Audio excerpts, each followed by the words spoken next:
Hey hey hey, Assalamualaikum warahmatullahi wabarakatuh. Selamat datang kembali di Ristory, tempat dimana sejarah, mitos, dan cerita-cerita menarik bercampur jadi satu. Kayak es campur di siang hari kayak gini, enak nih kayaknya ya. Oke. Hari ini kita bakal ngajak kalian untuk menyimak kisah atau cerita dan fakta sejarah yang penuh dengan teka-teki. Pernah nggak kalian dengar cerita tentang raja yang hilang secara misterius? Atau keris yang katanya bisa membawa kutukan? Nah, kali ini kita nggak cuma ngomongin cerita-cerita itu, tapi juga mengupas apa sih logika di baliknya. Kayak gitulah pokoknya ya guys. Pokoknya mas, sebelum kita mulai, siapin kopi, cemilan, dan yang paling penting jangan lupa pakai pikiran kalian yang kritis. Karena di Ristory kita nggak cuma menikmati cerita, tapi juga belajar dari sejarahnya. Jadi siap-siap buat ngakak, mikir, dan mungkin sedikit merinding kayak gitu, takut. Oke. Ristory, dari cerita kita belajar. Oke guys, jadi begini ceritanya ya. Pemirsa, di masa lalu kerajaan-kerajaan di Nusantara ini agak cuma sibuk perang atau bikin candi, tapi juga punya cerita-cerita yang bikin bulu kuduk berdiri kayak antena TV zaman dulu gitu. Misalnya nih, ada raja yang katanya moksa alias hilang tanpa jejak.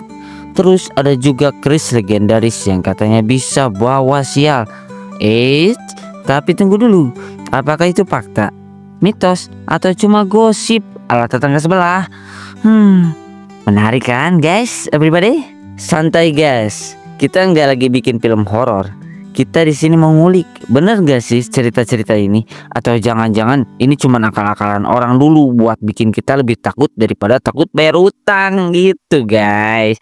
Siapkan pikiran logis dan hati yang kuat, karena perjalanan kita kali ini bakal penuh kejutan, fakta menarik, dan tentu aja gaya saya yang ala-ala gimana gitu ya. Aduh, kalian tahulah, selalu nggak bisa serius.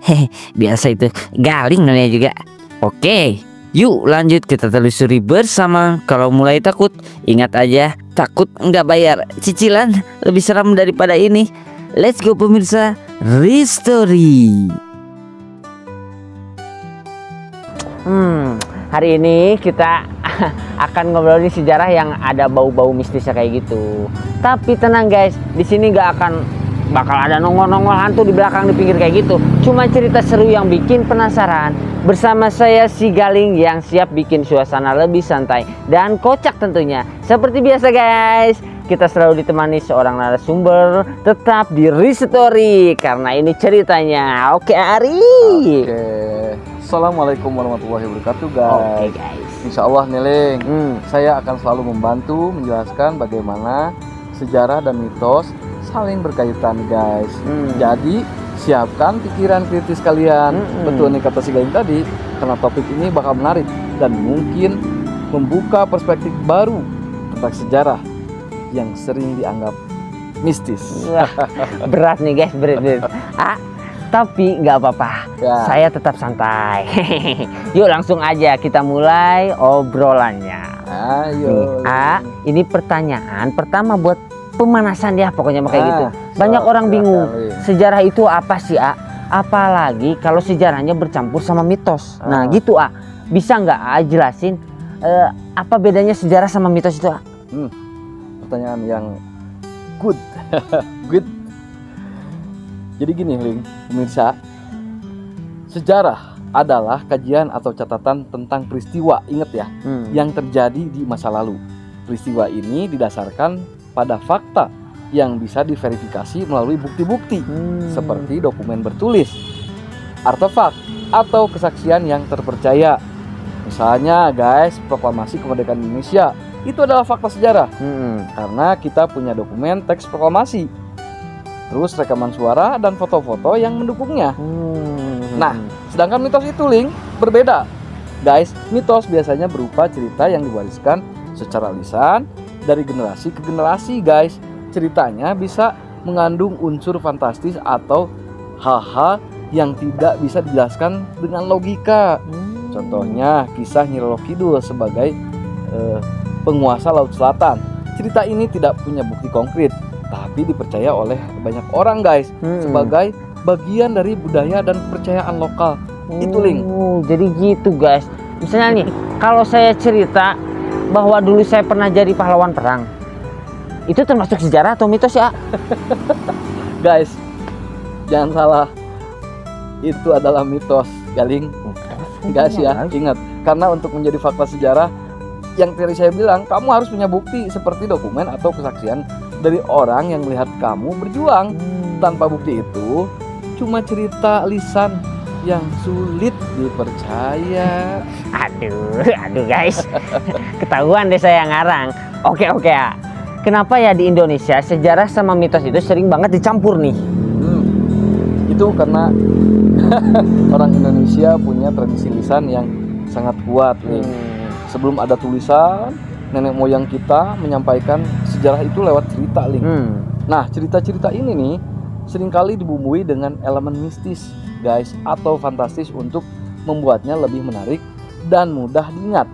Selain itu, budaya kita juga sangat menghormati leluhur dan kepercayaan lokal, guys.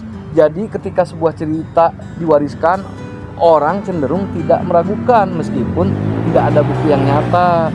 Nah guys, contoh nyata adalah kisah Roro Jonggrang dan sejarahnya mungkin tentang pembangunan Candi Prambanan yang melibatkan banyak tenaga kerja dan konflik. Tapi nih guys, karena sulit menjelaskan proses pembangunannya dengan logika pada masa itu nih, muncul cerita bahwa candi ini dibangun oleh makhluk gaib dalam semalam. Ini cara masyarakat waktu itu untuk menjelaskan sesuatu yang luar biasa, guys. Oh gitu ya guys. Wah, gini guys, kayak bumbu masakan ya ayah. Kalau nggak ada bumbu ceritanya kurang gurih aja gitu. Ah, betul. Tapi ingat guys, Ling, bumbu terlalu banyak juga bisa bikin perut kita mules, alias cerita jadi sulit dipercaya. Masuk akal juga sih ya. Tapi ada nggak sejarah yang sebenarnya fakta tapi malah dianggap mitos sama-sama orang-orang gitu? Ada, Ling, ada. Dan ini cukup sering terjadi, guys. Misalnya kisah Majapahit. Dulu ada yang menganggap Majapahit itu cuma dongeng karena ceritanya, kejayaannya terdengar terlalu fantastis. Bayangkan, Ling, Majapahit digambarkan sebagai kerajaan besar, guys, yang wilayah kekuasaannya mencakup sebagian besar Asia Tenggara. Itu, Ling. Luas banget tuh. Tapi setelah ditemukan prasasti dokumen kuno dan reruntuhan candi seperti Trowulan, kita tahu bahwa Majapahit itu nyata. Jadi dari yang awalnya dianggap mitos nih guys, akhirnya terbukti sebagai fakta sejarah. Ini menunjukkan pentingnya penelitian arkeologi dan kajian sejarah untuk membedakan antara mitos dan fakta, Ling. Gitu guys. Berarti kalau saya bilang saya keturunan Raja Majapahit nih, itu bisa jadi fakta dong ayah. Keturunan Raja Majapahit. Kalau kamu punya bukti seperti silsilah keluarga atau dokumen kuno yang mendukung, akta kamu bisa. Mungkin saja. Tapi kalau cuma klaim tanpa bukti, lebih ke arah mitos itu, Ling, gitu. Berarti saya harus cari arsip keluarga dulu nih ya, biar cari jadi fakta kayak gitu. Aduh. Nah, tapi sekarang kita masuk ke topik yang agak merinding nih, kisah sejarah Indonesia apa sih yang paling terkenal? Ada unsur mistisnya kayak gitu, banyak, Ling, banyak sekali. Ya, saya sebutkan salah satunya ya. Yang terkenal adalah cerita tentang keris Empu Gandring dari era Ken Arok. Guys, menurut cerita nih, keris ini dipesan oleh Ken Arok dari seorang empu atau pembuat keris bernama Empu Gandring. Tapi guys, keris itu belum selesai dibuat ketika Ken Arok memaksa mengambilnya. Keris ini nih guys, kemudian digunakan untuk membunuh banyak orang. Termasuk Tunggu Ametung dan bahkan Ken Arok sendiri. Ling, gitu, Ling. Orang-orang percaya nih keris ini membawa kutukan karena pembuatannya tidak selesai dengan sempurna. Nah, ini adalah contoh di mana sejarah dan mitos bercampur. Ada fakta tentang Ken Arok dan kerisnya, tapi kisah kutukannya itu loh, Ling, sulit dibuktikan, guys. Kalau saya pegang keris itu, kira-kira aman gak ayah? Takut tapi saya. Aman. Aman. Nah, guys, selama nih si Galing nggak pernah percaya sama kutukannya. Tapi ingat guys ya, Ling, keris itu juga benda budaya yang sakral, jadi kita harus menghormatinya, Ling. Oh, jadi begitu ya. Ya.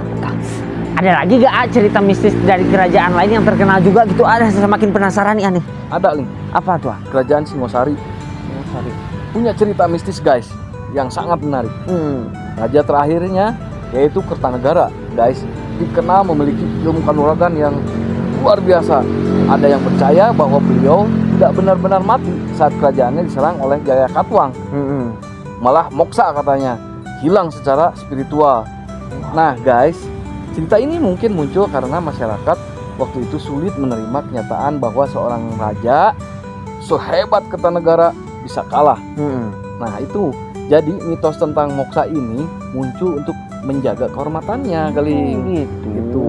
Ini adalah contoh guys, bagaimana mitos sering digunakan untuk menghibur atau memberikan makna yang lebih besar pada sebuah peristiwa sejarah. Guys, wah, obrolan kita hari ini seru banget pokoknya amat. Jadi intinya sejarah itu harus didasarkan pada faktanya, betul ya. Tapi mitos juga punya tempat tersendiri di budaya kita. Gimana tuh? Galing. Sejarah guys memberi kita pelajaran dari masa lalu berdasarkan fakta. Sementara mitos memberikan warna dan nilai budaya. Keduanya penting, tapi kita harus tahu kapan harus bersikap kritis terhadap cerita-cerita yang kita dengar guys. Gitu, setuju banget.